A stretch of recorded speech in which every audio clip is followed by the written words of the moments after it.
वो बाद में मेरे जहन से निकल ना जाए. The recording has begun. We have done micro parts of 2 papers. अब मैं थोड़ा सा जैनब के क्वेश्चन देखना चाह रहा हूँ. Zainab, can you just send me another message, मेरा बेटा? Salam or something, so I can quickly look at where it is.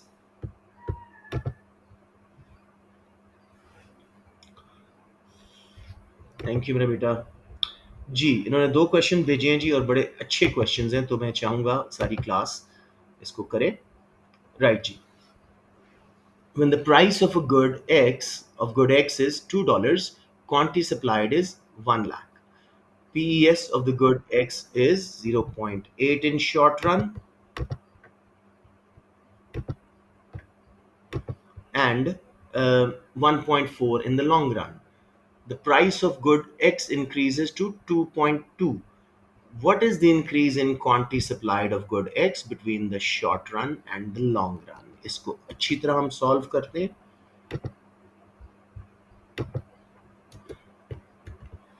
जी मेरे बच्चों, तो हमारे पास 2 प्राइसेस तो आ गए. हमने करना क्या है, सिर्फ फॉर्मूला कैलकुलेट करना है पीईएस का, percentage change in quantity supplied over percentage change in price. तो परसेंटेज चेंज इन प्राइस कैसे होगा? New value minus old value over old value into 100. तो अब 2 से प्राइस गई है 2.2, तो new value is 2.2 minus old value 2, ये ब्रैकेट होता है, ओवर ओरिजिनल 2. अब जी क्या आंसर आया? Into 100, sorry. So 0.2 over 2 into 100, answer will be 10% price has increased. समझ आ गई मेरे बच्चों? तो नीचे वाला 10 हमारा आंसर आ गया. अब हमने ऊपर वाले को देखना है. किसी को यहां तक प्रॉब्लम आई है तो बता दें. ओके. शॉर्ट रन में PES is 0.8. This is our clue. ठीक है. 0.8 means 1% change in price will cause 0.8% change in supply. ठीक है. तो अब मेरा बेटा प्राइस बढ़ी है 10%, तो शॉर्ट रन में हम मलिक जी, ये कौन है? Not sure. हाँ जी. तो शॉर्ट रन में 0.8 पीईएस थी इनटू 10% जो प्राइस बढ़ी है, 8% सप्लाई बढ़ेगी. तो सप्लाई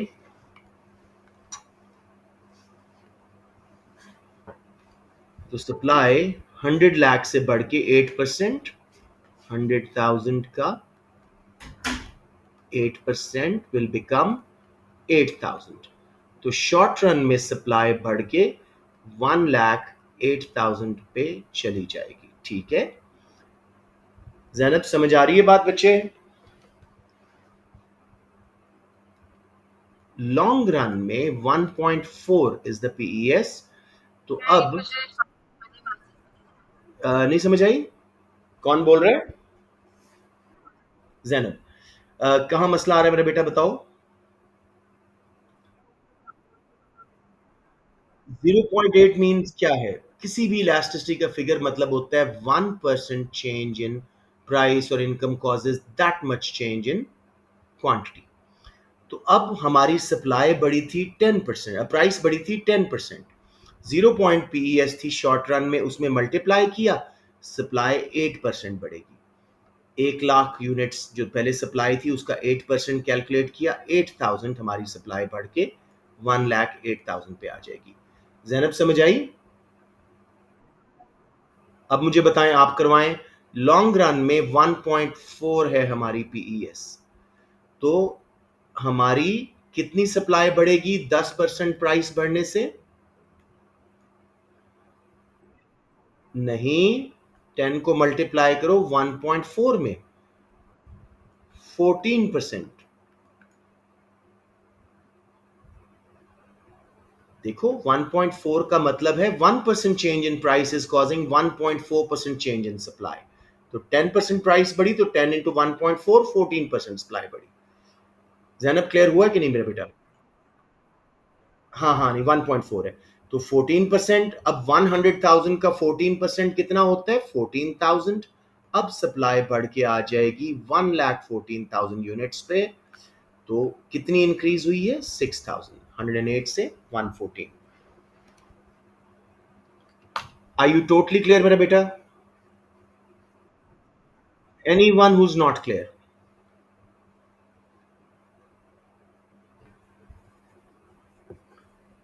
ओके, प्लीज पूछ लें ऐसे क्वेश्चन। बड़ा अच्छा क्वेश्चन था, इसी बहाने बहुत सारे कॉन्सेप्ट रिवाइज होते हैं। Any one who struggling? Okay, I believe you have your best interest in your heart and you will ask whenever there's a problem. अब दूसरा क्वेश्चन जो हमें आपने भेजा वो था ये: diagram shows the demand and supply curves for a good. The government fixes a maximum price of OP1. सबसे पहले देखें मैक्सिमम प्राइस सही जगह लगी हुई है कि नहीं, मुझे बताओ बच्चों। नीचे लगनी चाहिए थी, इन्होंने ऊपर लगा दी है, तो मैक्सिमम प्राइस का कोई इफेक्ट नहीं आएगा। तो because maximum price has been set at the wrong place, original price and quantity चलती रहेगी। तो कौन सी ऑप्शन हमारे पास आ रही है? डी, सप्लाई ऑफ, नहीं नहीं, market equilibrium quantity O Q will be demanded and supplied, option C. समझ आ गया मेरा बेटा? सबसे पहले मैक्सिमम और मिनिमम में देखा करो कि मैक्सिमम क्या नीचे लगी हुई है, नहीं लगी हुई तो ओरिजिनल क्वांटिटी एंड प्राइस रहेगी। मिनिमम क्या इक्विलिब्रियम से ऊपर लगी हुई है, नहीं लगी हुई तो original price and quantity. Ineffective. Zainab clear on this? Okay, कोई और क्वेश्चन आपने भेजे? ओके, अभी कोई और मैसेज आ रहा था कि ये समझा दें। Let me just quickly see if there is another message from students. इसको बंद करते हैं। और अरहम नदीम ने एक मैसेज भेजा है, प्लीज लेट मी इन। अच्छा, इनको एंटर कर देते हैं जी। शहजाद, अच्छा। उसके बाद अब्दुल रहमान ने कहा जी let me into the meeting. अच्छा, वो आ चुके हैं, ठीक हो गया। राइट जी, सो दैट्स दैट। अब हम जा रहे हैं इस पेपर पे जो हम कर चुके थे पहले आधा। और जी जी मेरा बेटा, जरा ऊंचा बोले। कौन से ग्रुप में, कौन से ग्रुप में? City school Ravi campus. Okay, just a moment जी। सिटी, अच्छा, कैन यू प्लीज एक्सप्लेन ये? अरे मेरा बेटा सीधा भेजते। अरे अरे अरे ये तो बहुत मुश्किल हो जाएगी। Can you send a straight picture? इसको रोटेट कहाँ से करवाऊं, मुझे बताएं। Open with another app? No.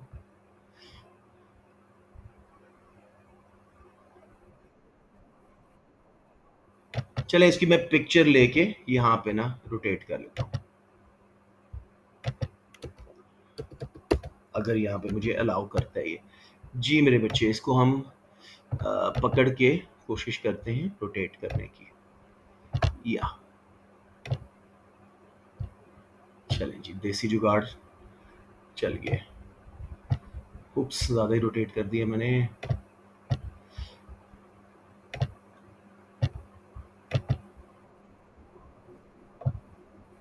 Sorry. बस ठीक है, अब हो गया। अब देखते हैं जी क्या क्वेश्चन है।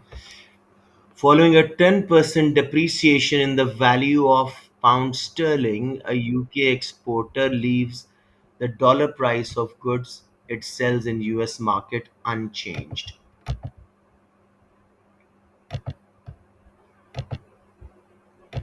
Right? So, other things being equal, what will be the effect on the revenue measured in sterling obtained by the manufacturer from its sales in the US? अच्छा जी, दोबारा पढ़ना पड़ेगा, बहुत छोटा छोटा है तो थोड़ा मुश्किल हो रही है। चलें, लेट्स तसल्ली से देखते हैं इसको। अरे अरे, किधर गया हूँ मैं? जी, 10% डिप्रिसिएशन हुई है dollar against pound. UK exporter ने प्राइस डॉलर्स में सेम रखी है, 10% डिप्रिशिएट हुआ है डॉलर पाउंड्स के अगेंस्ट। यूके एक्सपोर्टर ने प्राइस सेम रखी है जो कि वो यूएस मार्केट में बेच रहा है। Other things being equal, what will be the effect on revenue measured in sterling obtained by the manufacturer for from its sales in US?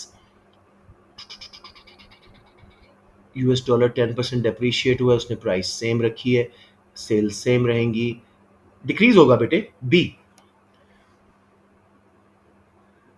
क्योंकि डॉलर 10% डेप्रीशिएट हुआ है, सेल्स उतनी रहेंगी। पाउंड में जब हम मेजर करेंगे तो 10% वैल्यू कम हो चुकी होगी रेवेन्यू की। समझ रहे हो मेरा बेटा?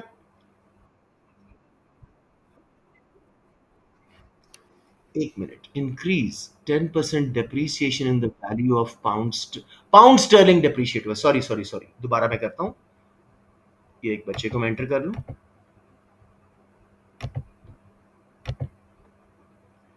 राइट जी मेरा बेटा, पाउंड स्टर्लिंग डेप्रीशिएट हुआ बाय 10%, उसने डॉलर में सेम प्राइस रखी है, उसको उतना ही रेवेन्यू डॉलर्स में आ रहा है, लेकिन क्योंकि पाउंड 10% डेप्रीशिएट हो चुके हैं तो आ, उसको ज्यादा वैल्यू मिलेगी। आई यू फॉलोइंग? देखो पाकिस्तानी रूपी इस वक्त नीचे है, ठीक है, हम डॉलर उतने ही कमा रहे हैं जितने पहले कमा रहे थे, तो वैल्यू पाकिस्तानी रुपीस में बढ़ गई ना। बस ये कॉन्सेप्ट लेना है बस। सबको समझ आ गया? It was a good question, मैं भी थोड़ा सा कंफ्यूज हुआ था क्योंकि मैंने पाउंड नहीं देखा था।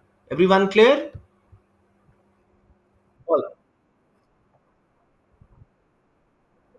स्टर्लिंग डेप्रीशिएट हुआ है, दोबारा देखते हैं। 10% depreciation in the dollar value of pound sterling, yes, dollar के अगेंस्ट पाउंड 10% डेप्रीशिएट हुआ है। स्टेटमेंट में मुझे भी मसला आया था जी। A good has following elasticity values, cross elasticity plus 1.4, income elasticity minus 0.8। बच्चों सॉल्व करो, बहुत इजी क्वेश्चन है, take about 10 seconds। Substitute positive, complements negative, inferior negative, normal positive. जी कौन सा आंसर है? C, good is substitute and inferior. किसी को यहां कंफ्यूजन हो रही हो?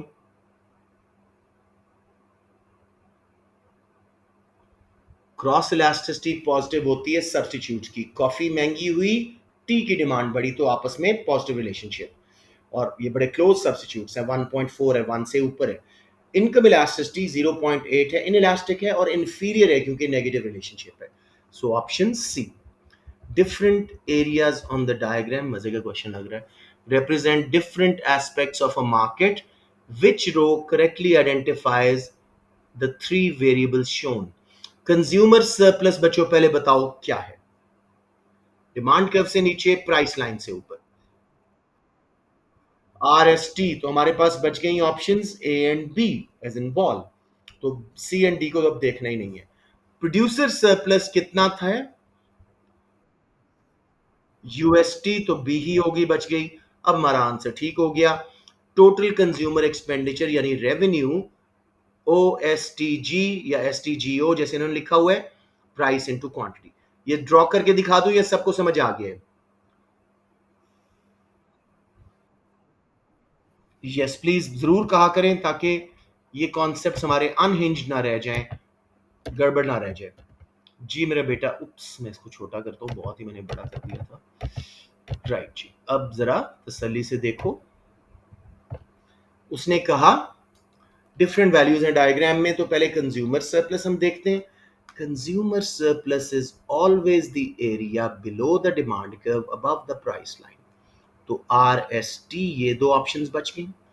Producer surplus is above the supply curve below the price line, ये कंज्यूमर सरप्लस, ये प्रोड्यूसर सरप्लस, वो बच गया यूएसटी, तो बी ही करेक्ट हो गई। लेकिन हम देख लेते हैं कंज्यूमर्स को रेवेन्यू कितना मिल रहा है, एक्सपेंडिचर कितना है, यानी फर्म्स का रेवेन्यू, एस टी जी ओ। ठीक है जी, प्राइस इनटू क्वांटिटी। सबको समझ आ गया? Okay, so option B is correct. Let's move on. Which combination of the classification of a good and market changes will cause the demand curve for the good to shift to the right? बहुत आसान है. कौन सी good हो और क्या हो कि right पे शिफ्ट हो? तसल्ली से देखें, 10 सेकंड लें.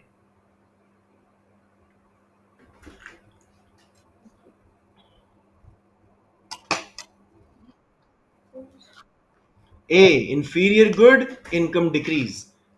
इंफीरियर गुड्स का प्राइस से ताल्लुक नहीं करना. नॉर्मल गुड्स इनकम डिक्रीज होती तो लेफ्ट पे शिफ्ट हो जाता. प्राइस डिक्रीज से कोई शिफ्ट नहीं होता डिमांड कर्व या supply curve. So option A. किसी को कंफ्यूजन यहां पे?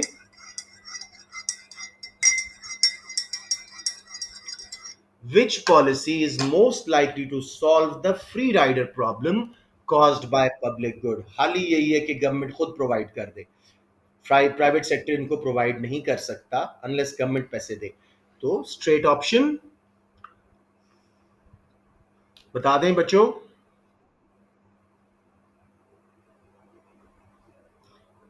किसी को समझ नहीं आया? Sorry. Option B as in ball. Public goods are non-excludable, non-rival. They cause a free rider problem. Only solution is government खुद provide करे, वरना ये free market में provide ही नहीं होंगी. तो free rider issue खत्म करने के लिए government को खुद provide करनी पड़ेगी. Option B. Anyone struggling? A direct provision by government. Tax का पैसा ले और हमें provide कर. Number 13, very low interest rates in an economy encourage economic growth and cause a large scale increase in house prices. Which group of people is most likely to experience a fall in income and an increase in wealth as a result of these changes?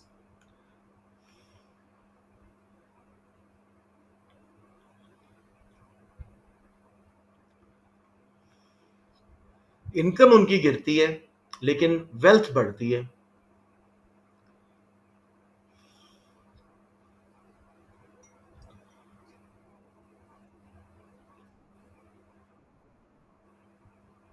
Final करें. B as in ball. Okay, बाकी बच्चे बताओ.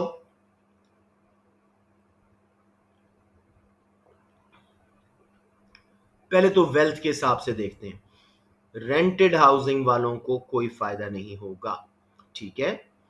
तो option A and D, rented housing and living with their parents, property की price बढ़ भी जाए उन्हें कोई फायदा नहीं है. बी एंड सी को देखते हैं. Retired people who own their houses, retired people के घरों की वैल्यू बढ़ी है, उनकी वेल्थ बढ़ जाएगी. अक्सर रिटायर्ड लोग बैंक्स में पैसे रखते हैं, इंटरेस्ट रेट कम हुआ उनकी इनकम गिर जाएगी. सी गलत हो रहा है. Young people buying their own houses, उनकी तो वेल्थ गिरेगी क्योंकि अब उन्हें महंगे घर लेने पड़ेंगे और ये अक्सर सेव नहीं करते तो इनकी इनकम नहीं गिरेगी. B is correct. Everyone clear?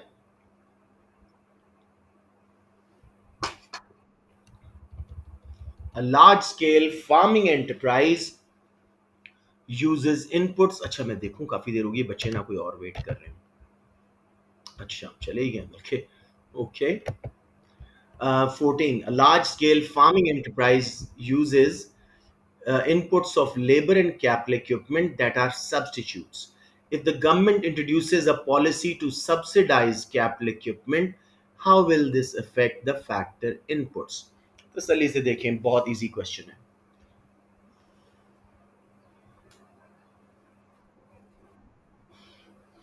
Quantity of labor decreases, quantity of capital equipment increases. I think it is correct. सबको यही लग रहा है? मेरे ख्याल में यही है. एक बार मार्क स्कीम देख लेते हैं. नंबर 14 ए बिल्कुल सही है जी. चले जी, वेरी गुड. ऑल राइट, ये मैक्रो स्टार्ट हो गई है. तो मेरे बच्चों, जो अपना एलजीएस वाले बच्चे हैं, फेज 1 वाले, they can leave because macro हमने नहीं पढ़ा हुआ. So I am going to paper 1 for macro जो हम कर रहे थे. November 24, variant 11. Table shows consumer price index for a country. Which statement about the period 2008 to 2013 is correct? एक बार आप लोग ट्राई कर लो, बगैर सॉल्व किए इसको अटेम्प्ट करने की कोशिश गलती भी ना करना। फॉर्मूला इज CPI 2, यानी जैसे हमने 2009 की अगर कैलकुलेट करनी है, CPI 2 104 minus CPI 1 previous value 100 divided by CPI 1 यानी 100 इंटू 100 4% आ जाएगा। इस तरह सारा कैलकुलेट करें, फिर सही ऑप्शन आपको मिल जाएगी।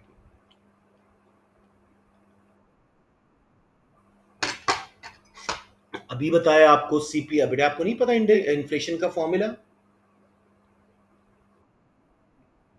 CPI 2 minus CPI 1 over CPI 1 into 100 percentage change है बेटे। जैसे 2009 बन गया CPI 2 104 माइनस 100, 4 आंसर आया, डिवाइडेड बाय CPI 1 100 इंटू 100 4%। इसी तरह जब 10 का करने जाओगे CPI 2 102 हो जाएगा, माइनस 104 -2 डिवाइडेड बाय 104 इंटू 100। और हम समझ आ रही है? शाबाश, सब बच्चे करें और मुझे बताएं सही ऑप्शन क्या है। मैं वैसे जुबानी करने की कोशिश करता हूं। आप लोग प्लीज कैलकुलेटर्स पे कीजिएगा, don't take a risk in the exam.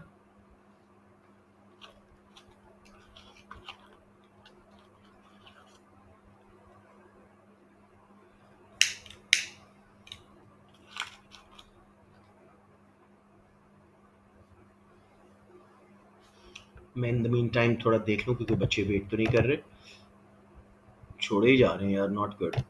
चलें,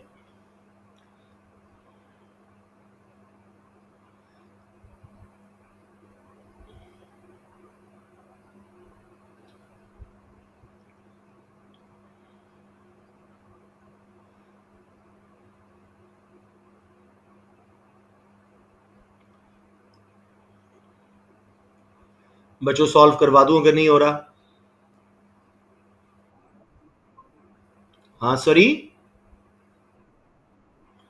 डी एज इन बिल्कुल ठीक है। Smallest rise in prices was in 2013। शाबाश। अब जरा इसको सॉल्व करते हैं ताकि हमें ये क्वेश्चन टोटली नेक्स्ट टाइम तंग ना करें।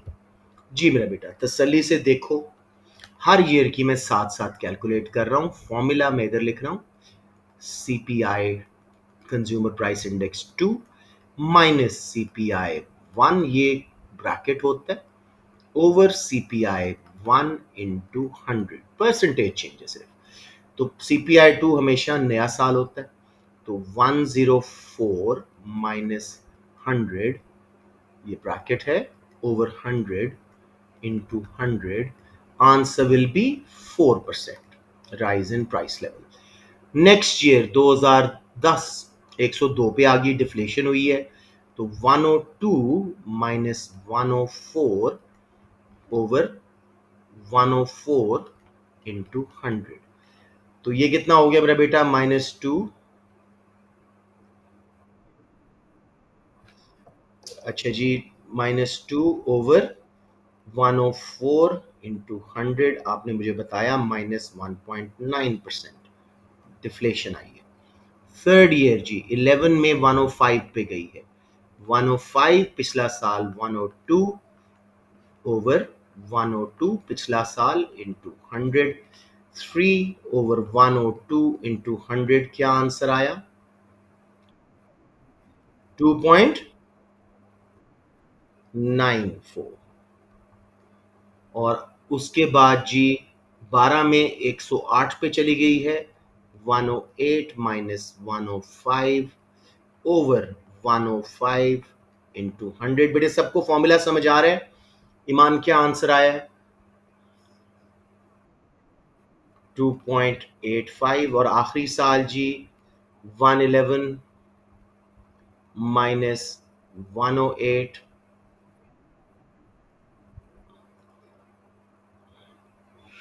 ओवर 108 इंटू 100, आपने मुझे बताया 2.7। तो उसने कहा स्मॉलेस्ट प्राइस इंक्रीज इसमें आई है, यस। 2.94 थी प्राइस इंक्रीज, 4% थी, 2.85 थी, या डिफ्लेशन थी 1.9। तो स्मॉलेस्ट प्राइस इंक्रीजेस इन ईयर 13, ऑप्शन डी। किसी बच्चे को समझ ना आया हो?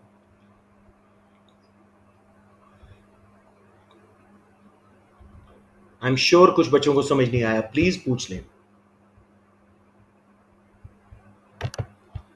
देर is no wrong question, please पूछ लें.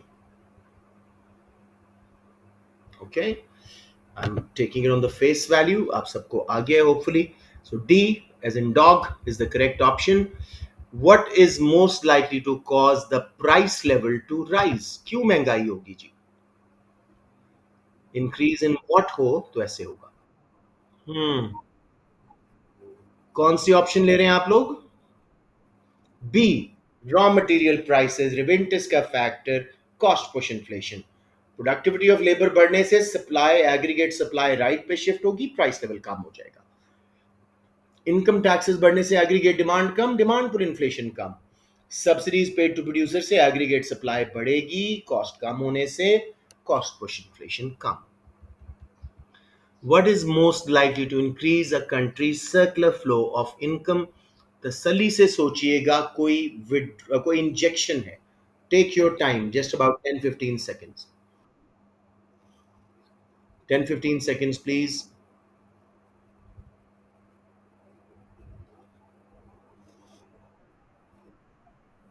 ए इज द करेक्ट ऑप्शन. अब एक बार देखते हैं क्या मतलब है. बजट डेफिसिट का मतलब होता है बच्चे, गवर्नमेंट टैक्सेस ज्यादा ले रही है, स्पेंडिंग कम कर रही है. तो गवर्नमेंट स्पेंडिंग का इंजेक्शन कम है, टैक्सेस का विड्रॉल ज्यादा है. तो सॉरी, टैक्सेस का डेफिसिट, सॉरी, बट टैक्सेस ज्यादा कम ले रही है और स्पेंडिंग ज्यादा कर रही है. तो विड्रॉल टैक्सेस का कम है, गवर्नमेंट स्पेंडिंग का जी का इंजेक्शन ज्यादा है. It's the correct option. Imports are straightforward withdrawal, मुल्क से पैसा बाहर जा रहा है, सर्कुलर फ्लो कम होगी. इंटरेस्ट रेट से कंजम्पशन, इन्वेस्टमेंट दोनों कम होती हैं, दो इंजेक्शंस कम होते हैं, सर्कुलर फ्लो कम होगी.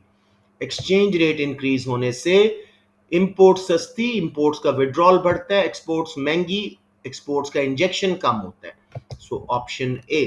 सब बच्चों को समझ आया या एक बार फिर समझाऊं? बच्चों बता दें.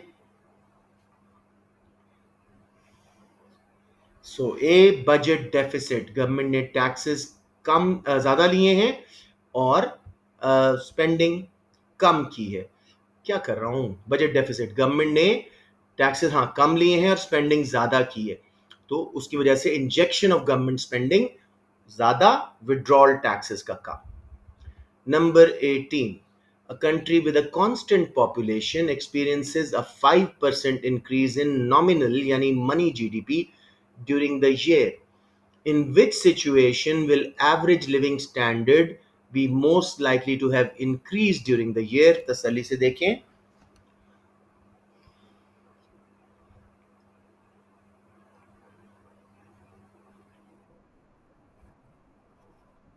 नॉमिनल होता है मनी वैल्यू जिसमें से इन्फ्लेशन नहीं निकाली होती, रियल जीडीपी इन्फ्लेशन निकाल लेते हैं. बी होगा जी, inflation during the year is 3%. Money value of GDP 5% बढ़ी है, महंगाई सिर्फ 3%. तो एज अ रिजल्ट आपकी जो रियल जीडीपी है वो बढ़ गई. Real GDP is a measure of you know living standards, तो लिविंग स्टैंडर्ड्स बढ़ गए.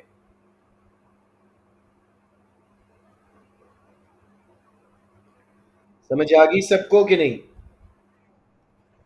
सॉरी. अच्छा बेटे, आपकी जो मुल्क में चीजें बढ़ रही बन रही थी, करंट ईयर प्राइसेस पे इन्फ्लेशन निकाले बगैर 5% बढ़ी है, जबकि महंगाई सिर्फ 3% बढ़ी है, तो 2% आपका रियल जीडीपी बढ़ गया. समझ आ गई बात या दोबारा बताऊं? अच्छा मेरी बात सुनो. एक आदमी की तनख्वाह बढ़े 5% और महंगाई बढ़ी 3%, वो अमीर हुआ है रियल टर्म में या गरीब हुआ है? 5% उसकी तनख्वाह बढ़ी है, महंगाई सिर्फ 3% बढ़ी है, वो अमीर हुआ है या गरीब हुआ है?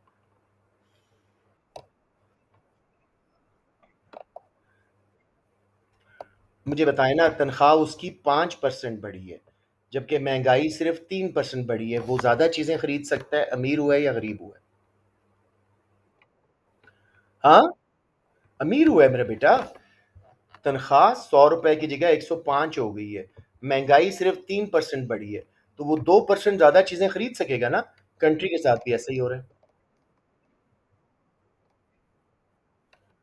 नहीं, किसने कहा है आपको? Some people experience a greater rise in pay than inflation, some experience a lesser rise in pay than inflation. मैं आपको एक हाइपोथेटिकल सिचुएशन दे रहा हूं कि तनख्वाह 5% बढ़ी है और उसकी जो महंगाई है मुल्क में 3% बढ़ी है, तो वो 2% अमीर हुआ है कि गरीब हुआ है? अमीर हुआ है ना, तो उसके हालात बेहतर हो गए, लिविंग स्टैंडर्ड बेहतर। कंट्री के साथ भी ऐसे होता है। हमेशा नॉमिनल में से इन्फ्लेशन निकालो, रियल जीडीपी निकल आएगा। समझ आ गई? बल्कि इसका फॉर्मूला भी मैं करवाता हूँ आप लोगों को, ताकि आप लोगों को ये याद रहे। अभी कर लेते हैं। इसका फॉर्मूला मेरा बेटा होता है डिफ्लेटर का। ठीक है, वो क्या होता है? नॉमिनल जीडीपी, नहीं, डिवाइडेड बाय डिफ्लेटर। और डिफ्लेटर क्या होता है, ताकि पूरा फॉर्मूला समझा रहा हूं ना। Current year price index divided by base year price index. Base year में हमेशा हम 100 की वैल्यू देते हैं इंडेक्स को। ठीक है ना? अब लेट्स से इसी क्वेश्चन के मुताबिक चलते हैं। उसका $100 लेट्स से नॉमिनल जीडीपी था और इन्फ्लेशन 3% थी। 3%। और जीडीपी राइज जो है वो हुआ है 5%। हाँ, इसमें ये फॉर्मूला नहीं लगता, सॉरी। लेकिन हाँ, 5 - 3, सही कह रहे हो ईमान। 2% उसका रियल जीडीपी बढ़ गया। समझ आई मेरे बच्चों? अच्छा जी, ये बड़ा आसान सा क्वेश्चन है, जल्दी ना कीजिएगा, कुछ बच्चों को टाइम लगता है इस पे। Which combination correctly identifies the necessary information to construct an accurately labelled graph of a normal short run aggregate supply curve? हम क्या स्लोप बनाते हैं, पहले तो मुझे बताएं। एग्रीगेट सप्लाई की स्लोप पॉजिटिव है या नेगेटिव? तो बी सी डी बच गई ऑप्शंस। हॉरिजॉन्टल एक्सिस यानी एक्स एक्सिस पे हम क्या लिखते हैं? Real output. Real output. और वर्टिकल पे प्राइस लेवल। ठीक है, option B as in ball. किसी को कंफ्यूजन? Please ask. क्या क्या क्या? हाँ, प्राइस माइक्रो है और प्राइस लेवल इन्फ्लेशन मैक्रो है। आप में से अक्सर गलत लेबल करके मार्क्स लूज कर जाते हैं, प्राइस क्वांटिटी लिख के। Price level real output. ठीक है? Yes, any questions? सॉरी? हाँ, आपने सिर्फ देखना है कि भाई एग्रीगेट सप्लाई है तो मैक्रो है। समझ गए ना? या, तो let's move on. A government makes two changes to income tax. Number one, the individual tax-free income allowance is increased. यानी जैसे पाकिस्तान में 5 लाख तक कोई टैक्स नहीं है पर ईयर इनकम पे, वो गवर्नमेंट ने बढ़ा दिया, लेट से 7 लाख कर दिया। The marginal rate of income tax is decrease. Additional income के ऊपर जो टैक्स था उसका रेट कम कर दिया। ठीक है, marginal. How will these changes affect aggregate demand and aggregate supply in the economy? तसल्ली से सोचो।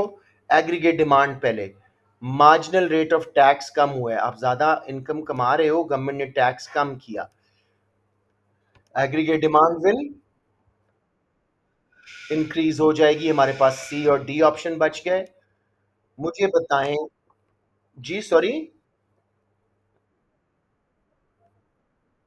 एग्रीगेट सप्लाई पे कोई असर नहीं आएगा। टैक्स फ्री अलाउंस जब बढ़ती है तो उसके रिजल्ट में लोगों को घर बैठे ज्यादा पैसा मिलता है, वो कंज्यूम ज्यादा करते हैं। तो ऑप्शन डी। सबको समझ आ गया? प्लीज बच्चों पूछ लें जहां मसला है। Which supply side policy is most likely to decrease a government's budget deficit? यानी वो जो टैक्स कम ले रहे थे और स्पेंडिंग ज्यादा कर रहे थे, डेफिसिट था उनका बजट, वो किस पॉलिसी से कम होगा? बहुत सिंपल है, टेक योर टाइम दो। जी बच्चों, कुछ आवाजें चाहिए मुझे। एक बच्ची ने बोल दिया है, बाकी बच्चे? कहां गवर्नमेंट की स्पेंडिंग कम हो रही है या टैक्सेस से रेवेन्यू ज्यादा हो रहा है? B, cutting unemployment benefits. अब गवर्नमेंट कम दे रही है अनएम्प्लॉयमेंट बेनिफिट, उनका बजट डेफिसिट कम हो जाएगा। सबको समझ आ रही है? मैं बाकी रिजेक्ट करवाता हूं। Cutting tax rate on company profit, government का टैक्स रेवेन्यू कम हो जाएगा। Raising spending on education and training, spending बढ़ाएंगे तो बजट डेफिसिट और बढ़ जाएगा। Raising tax free income tax allowance, यानी गरीब लोगों को मजीद आपने टैक्स छोड़ दिया तो अगेन रेवेन्यू गिरेगा, बजट डेफिसिट बढ़ेगा। B as in ball is the only option जिसमें गवर्नमेंट को स्पेंडिंग कम करनी पड़ रही है। सबको क्लियर हुआ? जी, which combination of fiscal and monetary policy would certainly be expansionary? पहले तो मुझे बताएं फिस्कल पॉलिसी के टूल्स क्या क्या हैं?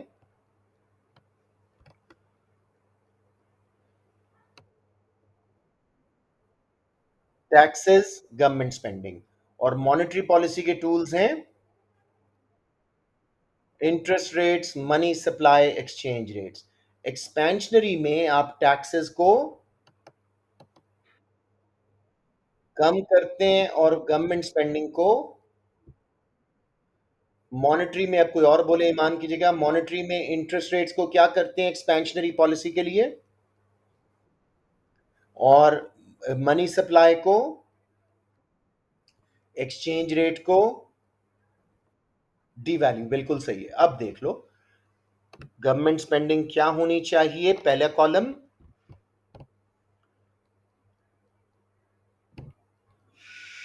बच्चों गवर्नमेंट स्पेंडिंग इंक्रीज तो सी एंड डी बच गया। टैक्सेस डिक्रीज तो सी बच गया। Money supply increase, C is the correct option. सब बच्चों को समझ आया? सिर्फ पॉलिसी के टूल्स पता हो और एक्सपेंशनरी कॉन्ट्रैक्शन पता हो, आसानी से क्वेश्चन सॉल्व होता है। किसी को प्रॉब्लम आ रही हो? Fiscal is budget, taxes government spending. इसमें गवर्नमेंट जानबूझ के अपना बजट डेफिसिट करती है, टैक्सेस कम लेती है, स्पेंडिंग बढ़ाती है। मॉनेटरी में इंटरेस्ट रेट्स कम करती है, मनी सप्लाई बढ़ाती है, एक्सचेंज रेट कम करती है अगर एक्सपेंशन लानी है, एंड वाइस वर्सा। जी, the central bank of a country raises interest rate to reduce the general price level. When is this policy likely to have a biggest impact? Policy गलत उन्होंने बताई है, रेजेस, हाँ interest rate बढ़ाया है ताकि general price level कम हो, एग्रीगेट डिमांड गिरे, डिमांड पर इन्फ्लेशन कम हो। तसल्ली से देखें, इकोनॉमी को कहाँ होना चाहिए, ऑन द पीपीसी या बिलो द पीपीसी, और responsiveness of aggregate demand to interest rate changes क्या होनी चाहिए?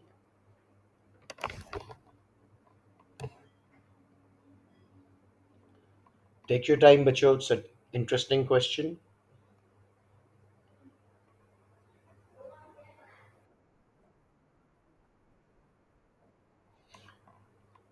हमने महंगाई कम करनी है ना, आपने बस ये देखना है।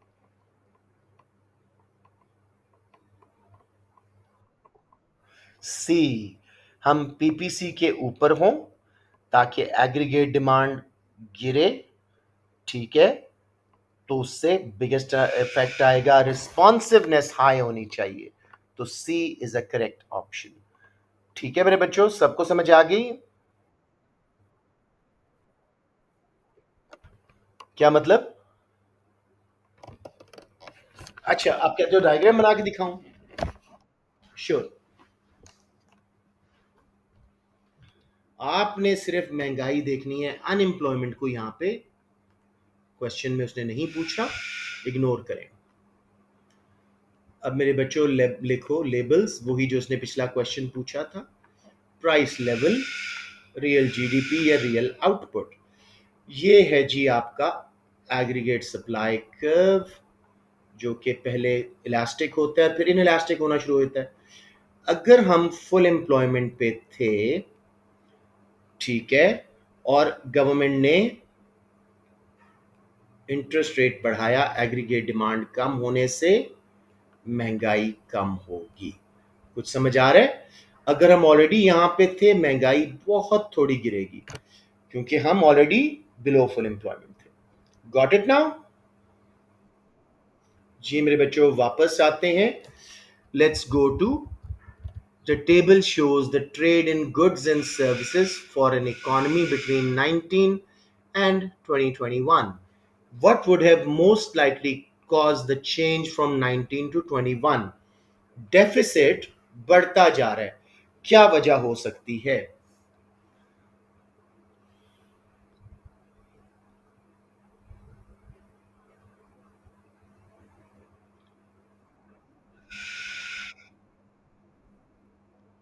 आपने सी चूज किया है, let's wait for the students.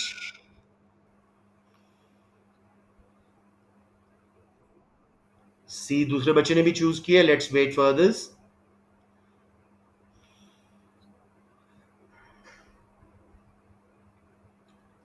बच्चों if you're all agreed on C, stay quiet. Correct option is C. मैं वापस आके करता हूं एक्सप्लेन। एक बार मैं देखूं कि और कोई बच्चा वेट तो नहीं कर रहा। नो, लेट्स सी जी।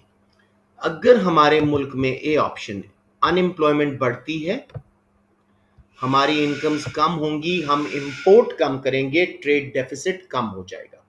इसमें ट्रेड डेफिसिट बढ़ना चाहिए था। Increasing domestic rate of income tax, income tax बढ़ा, डिस्पोजेबल इनकम कम हुई, हम इंपोर्ट्स भी कम करेंगे और लोकल गुड्स भी कम खरीदेंगे, डेफिसिट फिर कम हो जाएगा। इंक्रीजिंग डोमेस्टिक इन्फ्लेशन, एक्सपोर्ट्स महंगी हुई, इंपोर्ट्स सस्ती हुई, ठीक है, अगर डिमांड इलास्टिक थी तो हमारा trade in services and goods deficit में जाएगा।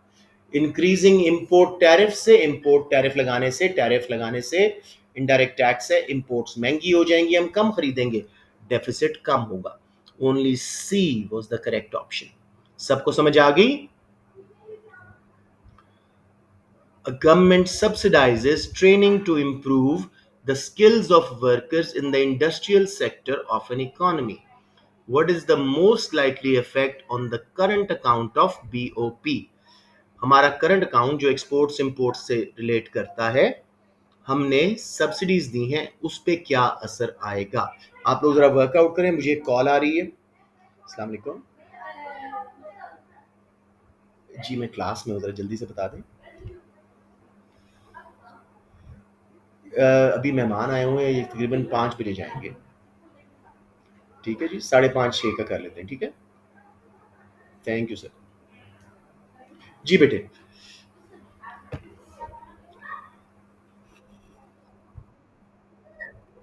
एक कौन सी ले रहे हैं आप?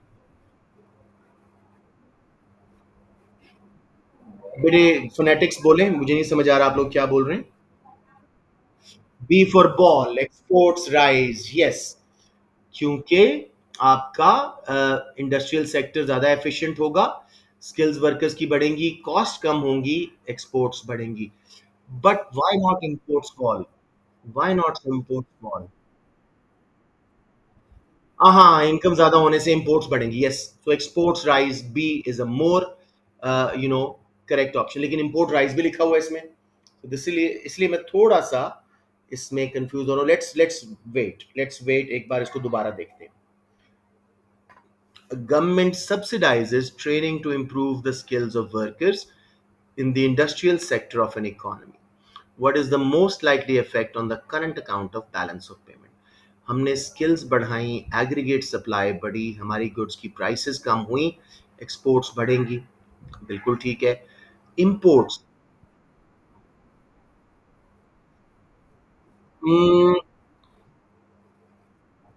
यू राइट अबाउट दैट, लेकिन फिर कौन सी हम एलिमिनेट कर सकते हैं?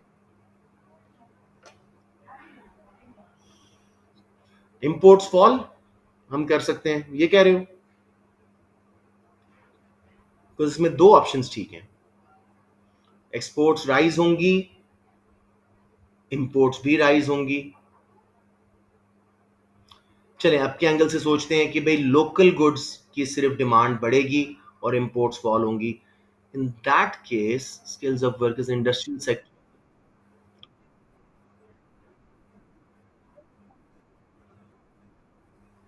लेकिन व्हाई नॉट इंपोर्ट्स? अगर हमारी स्किल्स बड़ी हैं तो इंपोर्ट्स फॉल करेंगी क्योंकि हम लोकल गुड्स पे शिफ्ट कर जाएंगे। तो मोस्ट लाइकली इफेक्ट, इसमें मतलब एलिमिनेशन है। Let's just take our time, थोड़ा सा इसको गौर से देखते हैं। इट्स अ गुड क्वेश्चन या bad question in some ways. Subsidise किया है ट्रेनिंग को, एग्रीगेट सप्लाई बढ़ी, डोमेस्टिक गुड्स सस्ती हुई, इंपोर्ट्स गिरेंगी, एक्सपोर्ट्स बढ़ेंगी। और इनकम बढ़ने से इंपोर्ट्स भी बढ़ सकती हैं, लेकिन वो लॉन्ग रन है। तो बी और सी में I am confuse right now. Let us C.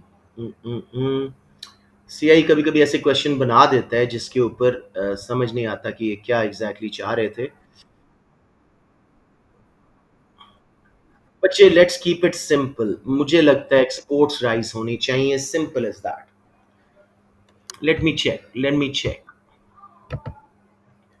Yes, B, exports rise, ठीक है। बी ऑप्शन सबको समझ आ गई। Let's keep it the simplest कि इंडस्ट्रियल सेक्टर को उन्होंने अपने एक्टिव किया है, इंडस्ट्रियल सेक्टर एक्सपोर्ट करता है, एक्सपोर्ट्स बढ़ जाएंगी। ठीक है जी, कॉस्ट कम होने से, प्राइस कम होने से। Everyone clear? But badly designed question, I must say. G. Using their resources efficiently, country X can produce 6 million tons of wheat or 2 million tons of steel, whilst country Y can produce 4 million tons of wheat and 1 million tons of steel. Based on this information, what does the theory of comparative advantage suggest? इसको solve करते हैं, because ये इतनी आसानी से हमें समझ नहीं आएगा। Let's solve it. Control C, नहीं, प्रिंट स्क्रीन, और इसको मैं नीचे ले जाता हूँ। In the mean time you guys are most welcome to answer and enter. जी, ये आ गया जी क्वेश्चन। अब हम इसका पूरा वो अपॉर्चुनिटी कॉस्ट वाला टेबल बनाएंगे। कंट्री एक्स क्या है जी? वीट। इधर आ गया जी कंट्री एक्स। वाई गुड्स आ गई वीट एंड स्टील, ठीक है। अब कंट्री एक्स जो है 6 टन स्टील के बना सकता है, और दो, या फिर दो वीट के, ठीक है।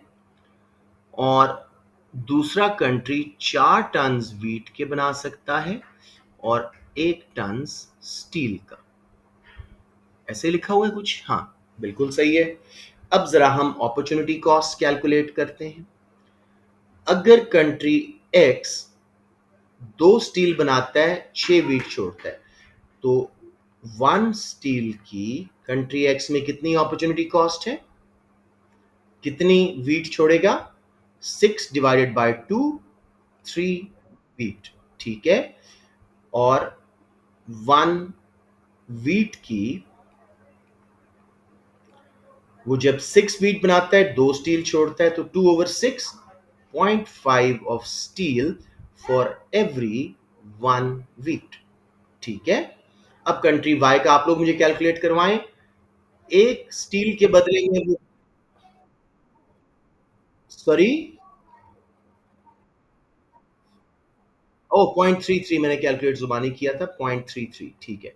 और 4 वीट, और वीट के केस में वो 0.25 स्टील छोड़ रहा है, ठीक है।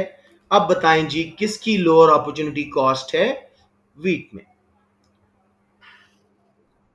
कंट्री वाई की। और किसकी लोअर अपॉर्चुनिटी कॉस्ट है स्टील में? कंट्री एक्स की। तो थ्योरी क्या कहती है? तसल्ली से ऑप्शन ढूंढें अब। सॉरी, आपकी आवाज बहुत कम आ रही है। A, country X should produce only steel. बिल्कुल सही है। सब बच्चों को समझ आ गया? दोबारा बताओ। Sure sure. अच्छा जी, कॉल खत्म होने वाली है, इसी पेपर पे हम रुकेंगे। अनफॉर्चुनेटली ये मुश्किल क्वेश्चन आ गया था। बेटे देखो, आपने, मैंने टेबल भी बनाया हुआ है अपने नोट्स में। ये कंट्री या 6 टन वीट बना सकता था या पूरे रिसोर्सेज लगा के 2 टन स्टील के। तो जब वो एक स्टील बनाएगा, उसका फॉर्मूला होता है given up over made. 6 wheat छोड़ रहा है फॉर 2 स्टील्स, तो 6/2, 3 वीट्स उसकी अपॉर्चुनिटी कॉस्ट है फॉर 1 स्टील। ठीक है। और वीट के केस में 2/6, जब वो 6 वीट बनाता है, 2 स्टील छोड़ता है, तो 2 गिवन अप ओवर 6.33 स्टील वो छोड़ रहा है for every 1 wheat.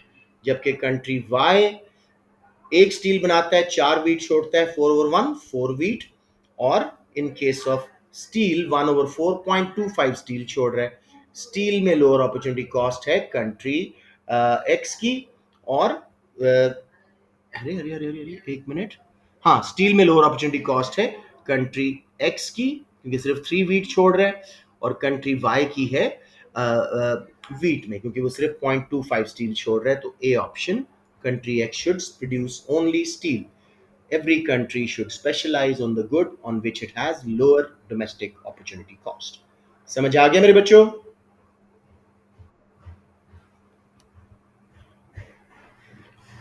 Okay, let's move on.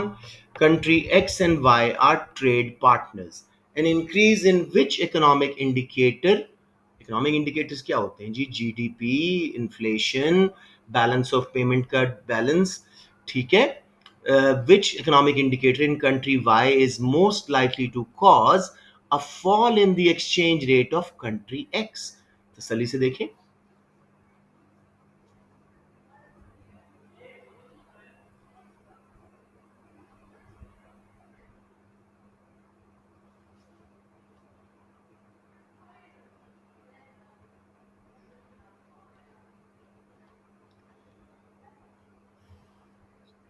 Exchange rate आपका क्यों गिरता है? या आपकी करेंसी की डिमांड कम हो, या आपकी करेंसी की सप्लाई वर्ल्ड में ज्यादा हो?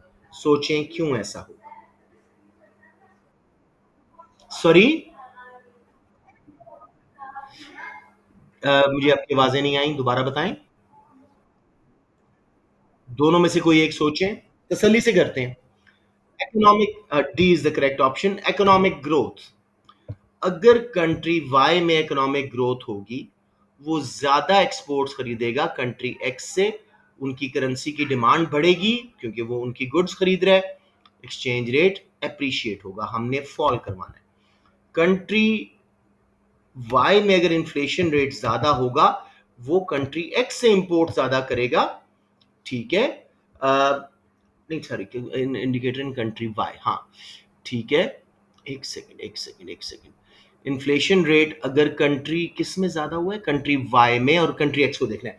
कंट्री वाई में अगर इन्फ्लेशन रेट ज्यादा हुआ, वो उससे इंपोर्ट कम खरीदेगा एक्स, और उसको एक्सपोर्ट ज्यादा कर सकेगा, करेंसी दोबारा अप्रिशिएट होगी।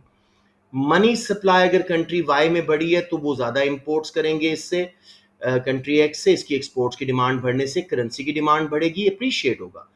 ट्रेड बैरियर्स, अगर कंट्री वाई ट्रेड बैरियर्स लगा रहा है, इंपोर्ट टैरिफ लगाएगा, ठीक है, तो इंपोर्ट्स कम करेगा इससे, इसकी करेंसी की डिमांड गिरेगी।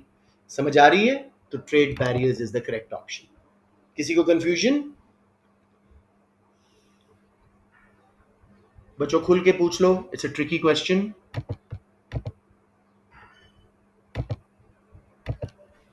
विच transaction is not recorded in the current account? एक बार करंट अकाउंट रिवाइज करते हैं। इसके 4 हिस्से हैं: trade in goods, trade in services, primary income transfer जो earned incomes in and out of the country, rent, wages, interest, profit, secondary incomes, unearned incomes in and out of the country, charities, donations, gifts of cash, इस तरह की चीजें। तो कौन सी चीज current account में नहीं है? C, investment by a foreign company current account में नहीं होती, वो फाइनेंशियल अकाउंट में होती है, सो करंट अकाउंट में नहीं रिकॉर्ड होती। सबको समझ आ गया? A government decides to place a tariff on imports of raw materials. Which statement about the impact of tariff is correct? बहुत आसान क्वेश्चन है.